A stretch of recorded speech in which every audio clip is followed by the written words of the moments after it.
की मार, अब की बार मोदी सरकार 2014 का नारा आज हम दोहराते हैं। बहुत हुई महंगाई और मोदी की मार, ये अब नारा बन चुका। महंगाई की मार, अब की बार मोदी सरकार 2014 का नारा आज हम दोहराते हैं। बहुत हुई महंगाई और मोदी की मार, ये अब नारा बन चुका है और अब लोग इससे मुक्ति चाहते हैं। सो हमारी मांगे सरकार से साफ है। एलपीजी, पेट्रोल और डीजल के दामों को तुरंत प्रभाव से कम किया जाए, नहीं तो हमारा आंदोलन और तेजी पकड़ेगा। आवश्यक वस्तुओं की कीमतों पर नियंत्रण के लिए सख्त नीति लाई जाए। कंट्रोल आपके हाथ में होना चाहिए। तेल कंपनियां मुनाफा कमा रही, अंतरराष्ट्रीय बाजार में कीमतें गिर रही हैं, नियंत्रण आपके पास नहीं है, कंट्रोल आपके पास नहीं है, कंट्रोल सरकार के पास होना चाहिए। इसलिए हम बार बार कहते हैं कि पेट्रोल और डीजल को जीएसटी के दायरे में लाना चाहिए। जब पेट्रोल और डीजल को जीएसटी के दायरे में लाया जाएगा तो हमें विश्वास है मूल्य नियंत्रण, जो कंट्रोल है प्राइस को, वो किया जा सकेगा। महिलाओं और गरीब परिवारों के लिए विशेष राहत पैकेट घोषणा की जाए।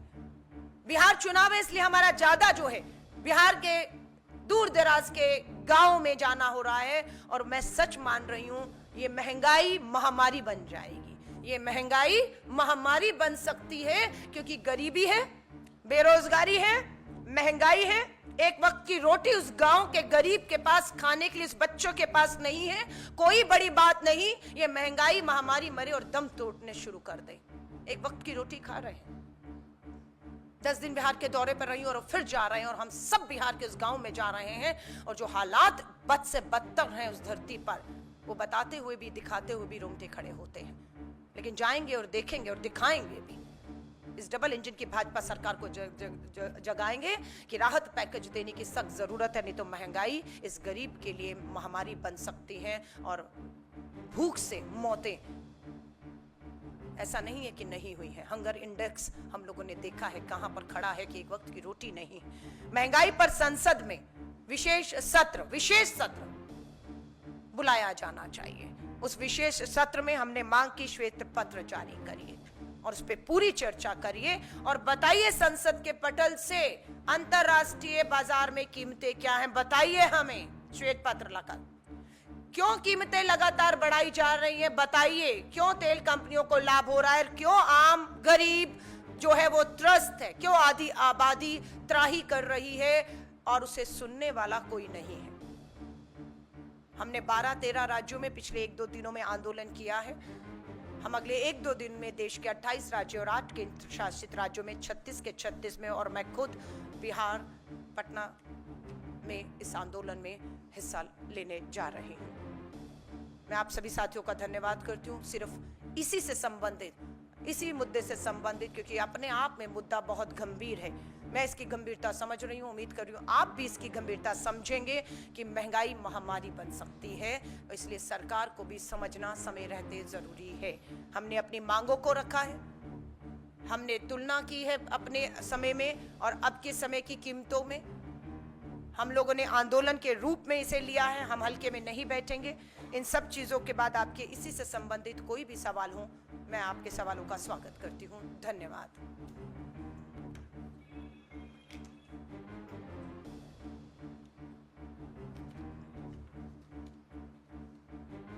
बहुत बहुत धन्यवाद आप पत्रकार साथियों का। जय हिंद। हाँ जी,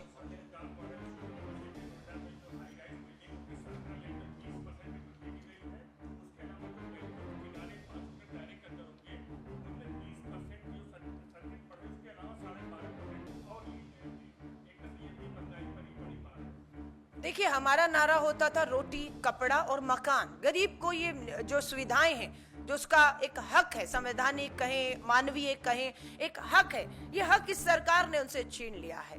उनकी रोजी रोटी छीन ली है, उनके घर छीन लिए हैं, उनका मुंह का निवाला छीन लिया है। अभी मैं खाद्य पदार्थों की महंगाई पर देखेंगे तो दूध, बच्चे के मुंह से दूध छीन चुका है।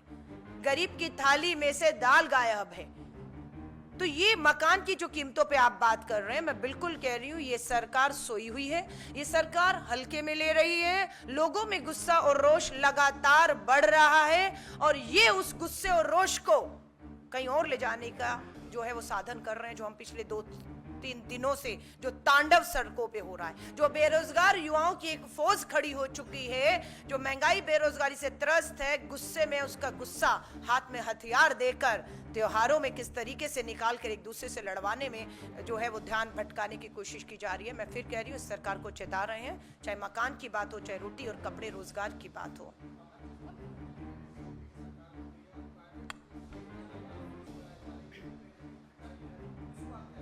बिल्कुल, मैं आपका धन्यवाद करती हूँ। हम पेट्रोल, डीजल, एलपीजी, घरेलू सिलेंडर, खाने के अलावा मकान की आपने बात की और आपने फीसों की बात की है। ये सच्चाई है कि दिल्ली सरकार हो या देश के सरकारी स्कूलों के अंदर, खासतौर से भाजपा की डबल इंजन की सरकारों में ध्यान नहीं दिया जा रहा और उसका स्तर बिल्कुल गिर रहा है। लोग मैं कहती हूँ एक बंदी बन रहे हैं प्राइवेट स्कूलों के, यहाँ पर जाकर मजबूर हैं कि सरकारी नहीं प्राइवेट जाओ, प्राइवेट जाते बंदी बन जाते हैं।